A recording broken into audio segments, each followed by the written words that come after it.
आप ही रहेंगे और उनको जो उन्होंने कहा है इस रास्ते पर, उसी रास्ते पर चलते रहेंगे। अंतिम बात, शिव शिष्यता का सफर सूक्ष्म लोक की ओर है। आपने सुना होगा उनकी चर्चा में कि मैंने तुमको 3 सूत्र दिए हैं। ये हवाई जहाज है, एरोप्लेन। कैसे है? Mental intake, mental outtake. मानसिक रूप से अंदर लो और हवाओं में इसको छोड़ो। ये हवाएं आई नमक और हवाओं में हमने छोड़ा शिवाय। ये हमने हवाओं से लिया, महादेव आप मेरे गुरु हैं, हम शिष्य हैं आपके, हम पर दया करें। तो ये सारा कुछ कहाँ छोड़ रहे हैं आप? आसमान में जा रहा है ना। अगर शरीर से शब्द से बोलेंगे तो मिट्टी तत्व में जाएगा, लेकिन हमको आपको उसने शुरू कहाँ से करवाया? 5 तत्व में वायु तत्व से शुरू करवाया है। इसलिए नहीं बोलते ना कि लोग समझते नहीं, तो क्या बोलेंगे। उन्होंने हम लोगों की यात्रा को वायु तत्व से शुरू करवाया है। वायु तत्व के नीचे और कई तत्व हैं। सबसे नीचे मिट्टी है, मिट्टी में 5 तत्व है। मिट्टी के ऊपर जल है, जल में 4 तत्व हैं।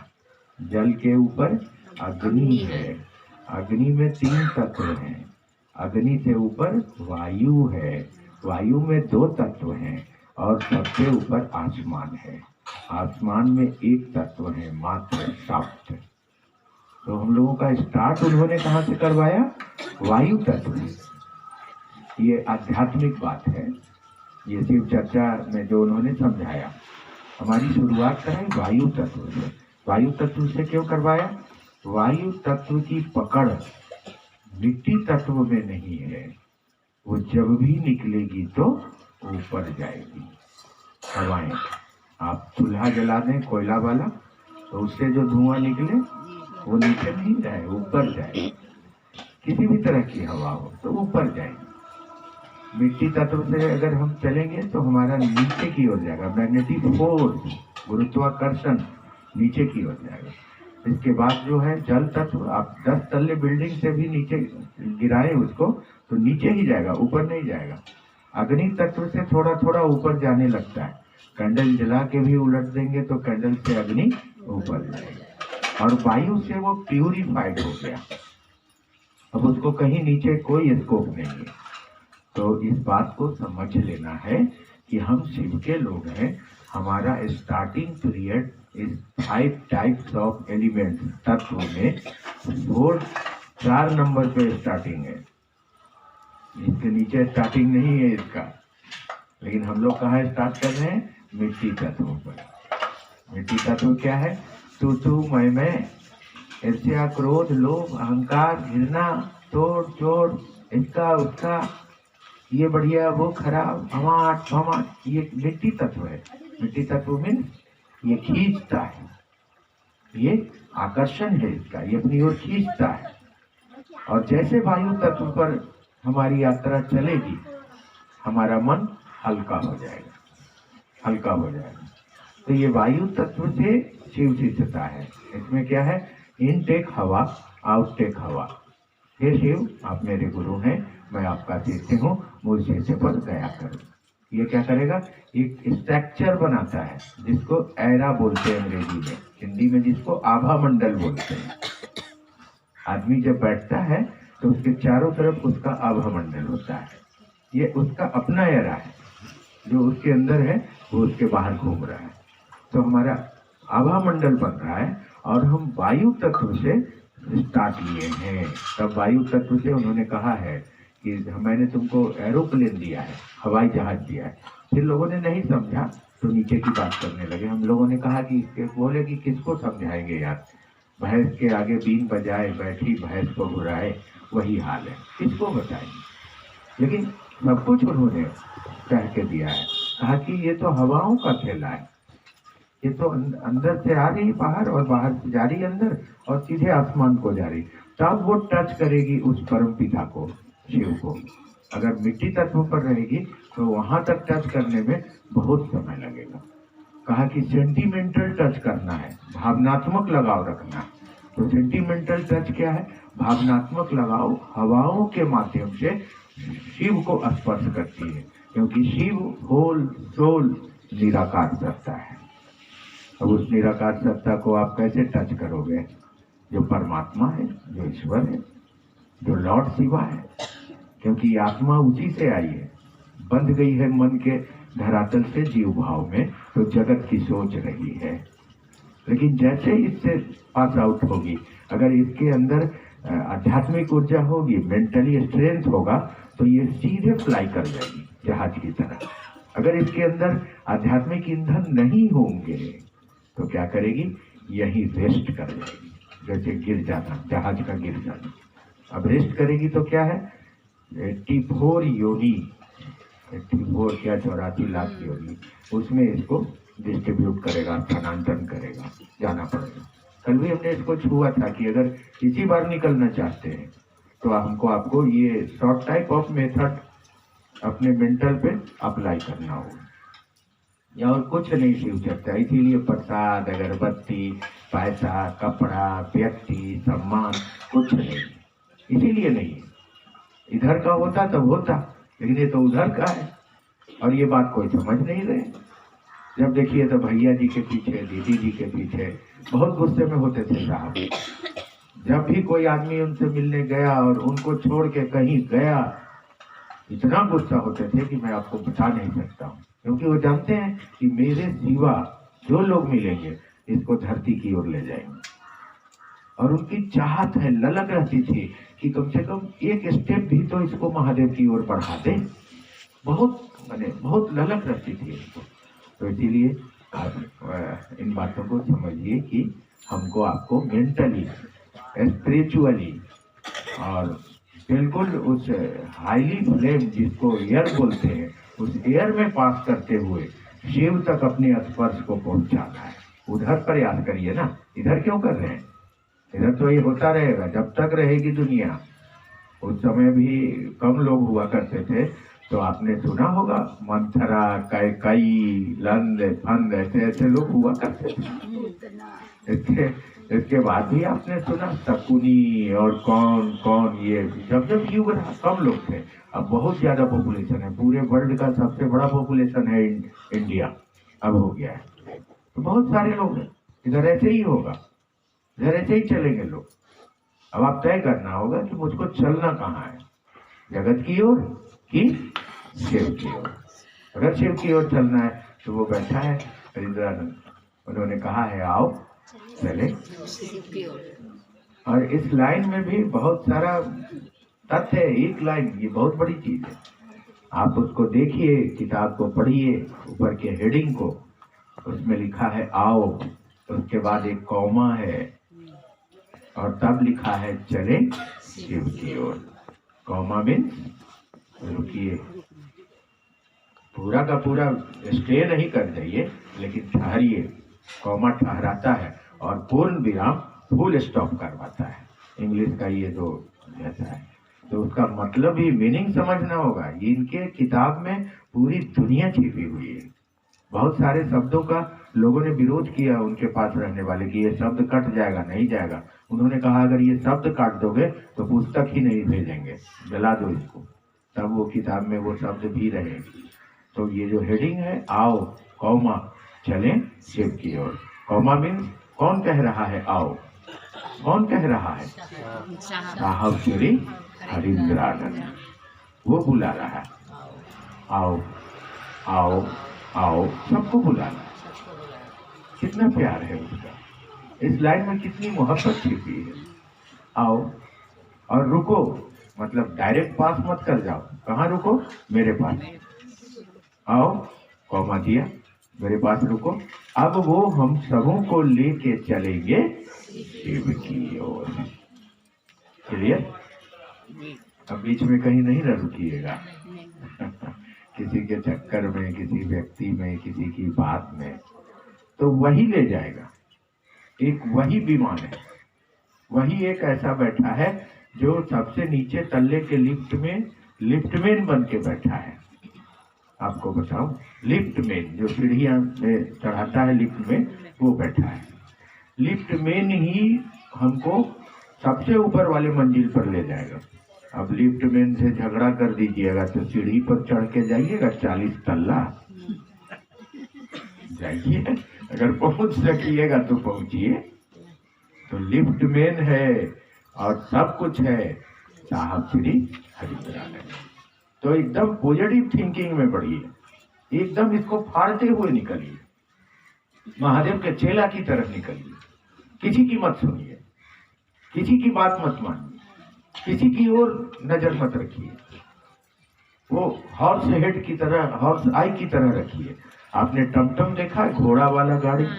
उस घोड़े की गाड़ी में घोड़े के आंख में 2 पट्टी ऐसे बेल्ट लगी रहती है, इसलिए कि अगर उसको हटा दे तो इधर उधर देखेगा और वो टांगे गाड़ी जो है उसको एक्सीडेंट हो जाएगा, लेके भाग जाएगा।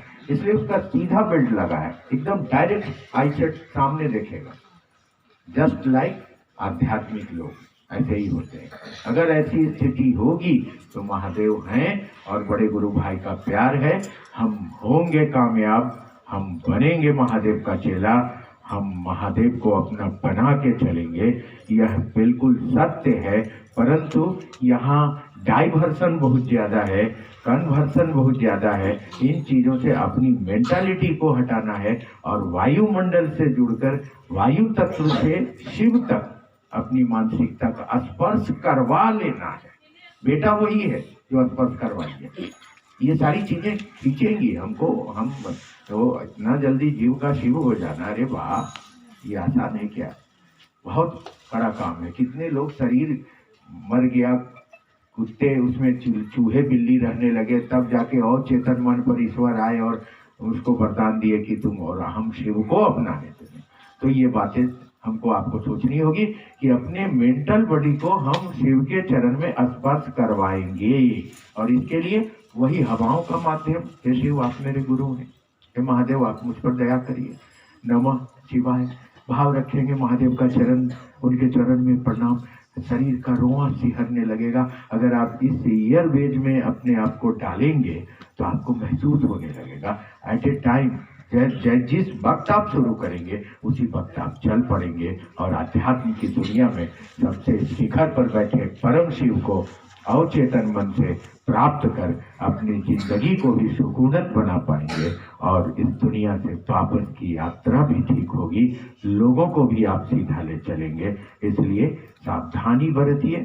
गाड़ी चलती है तो घाटियों में लिखा होता है कि सावधानी हटी और दुर्घटना घटी। सावधानी बरतना होगा, नहीं तो ये इतनी बड़ी डायमंड हमारे हाथ से निकल जाएगी। और ये क्या लंद फंद अवाट बवाट, ये चीजें तो मृतलोक की रहेंगी, हैं थी रहेंगी। तो डायमंड मेरे हाथ से नहीं निकले, वो लॉर्ड शिवा मेरे पकड़ से बाहर ना जाए। अब सब कुछ दे दिया उन्होंने, अब निकलना हमको है। इस पायदान पर जैसे पहुंचेंगे, वो खड़े हैं और कह रहे हैं कि आओ चले। देखिए कुछ जरूरी बात हो तो नहीं तो हो गया जो बात करना था। जिज्ञासा है कि ऋषि कौन है भैया जी, इस पर समझाएं। तो अभी तो इसी की बात हुई, ऋषि विचार दंडा धैर्य कंधा।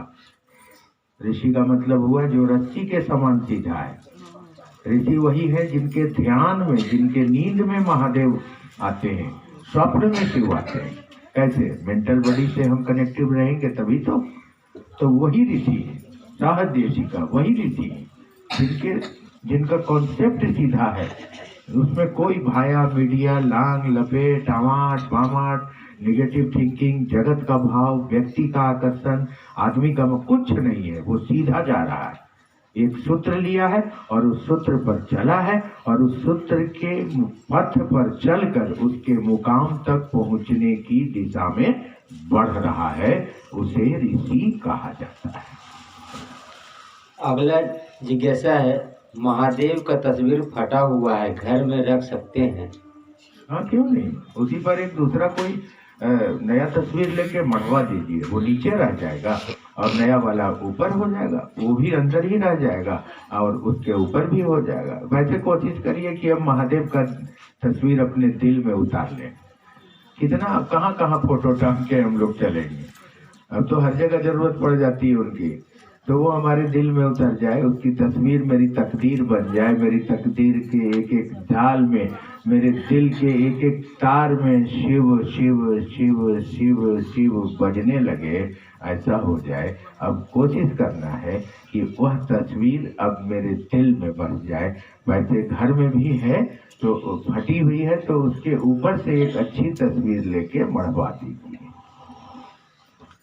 अगला है, मुख्यालय या कार्यालय बंद हो जाएगा तो क्या शिवशिष्य के मन का गति पर कोई रोक नहीं लग सकता है? ये मेरा विषय नहीं है।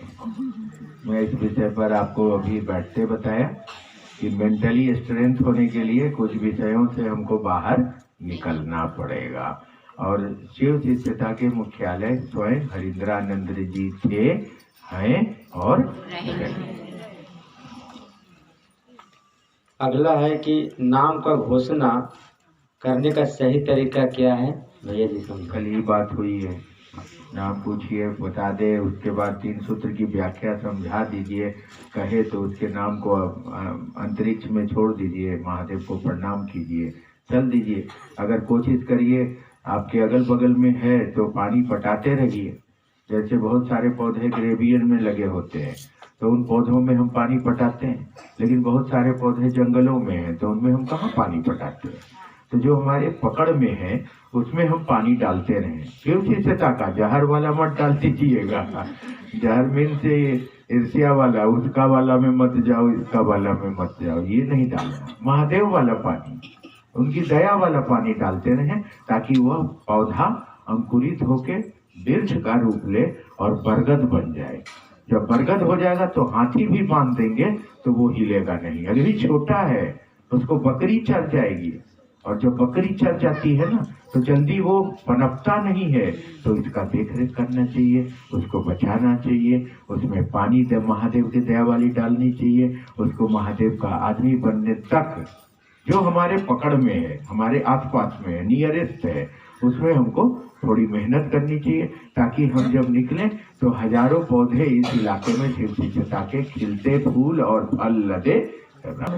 ये चीजों से क्या लेना देना। हम कहा कि प्रेजेंट टाइम में रहो ना, पास्ट टाइम और फ्यूचर टाइम का कोई बहस नहीं है आध्यात्म में। शिव शिष्यता वर्तमान सिखलाती है, हमको वर्तमान में जीना है, यह गांठ बांध ली। शिव की अनुग्रह शक्ति क्या है भैया जी, इस पर बताइए। महादेव की दया भाव, महादेव के दया भाव को शिव की अनुग्रह शक्ति कही जाती है। जब व्यक्ति का मन महादेव के अनुग्रह शक्ति के आकर्षण में चला जाता है, उसके घेरे में चला जाता है, तो महादेव की दया उसको महसूस होने लगती है और वही गुरु दया को प्राप्त करता है। ये टोटल का टोटल पहले से है, इसको होना नहीं है, सिर्फ मेरी मानसिकता उसमें प्रवेश करेगी। शिव के अनुग्रह शक्ति के दायरे में जैसे प्रवेश करेगी उनकी दया मेरे जीवन में उतरने लगेगी। यह शिव की अनुग्रह शक्ति, शिव का दया भाव को ही कहा जाता है। विष्णु और महेश के जब निराकार था, आसमान में कुछ नहीं था, 5 तत्व भी नहीं थे, 3 गुण भी नहीं थे, सृष्टि भी नहीं थी, तब भी वह परमपिता परमात्मा निराकार अनहद आग का गोला इस ब्रह्मांड में विराजमान था। अब उस निराकार पर ब्रह्म परमात्मा ईश्वर ने इच्छा किया कि साकार जगत का निर्माण करेंगे, तो उनके इच्छा से जो परिणाम हुआ साकार जगत के लिए, वही परिणाम त्रिगुणात्मक शक्तियों के रूप में अवतरित हुआ। ब्रह्मानी ब्रह्मा, वैष्णवी विष्णु और रुद्राणी महेश, ये 3 शक्तियों के रूप में प्रकट हुआ। और ये 3 शक्तियां, क्योंकि ईश्वर इच्छा करते हैं और परिणाम होता है, मनुष्य के इच्छाओं के घनीभूत होने पर परिणाम होता है, तो उनकी इच्छा में परिणाम हो गया और ये तीनों शक्तियां प्रकट हुई। जैसे ये तीनों शक्तियां प्रकट हुई हैं, वह तीनों शक्तियां परमात्मा शिव को अपना प्रणाम निवेदित करती हैं। कोई काम करने भेजेगा तो पहले अपने स्वामी को प्रणाम करेंगे ना। वो तीनों शक्तियां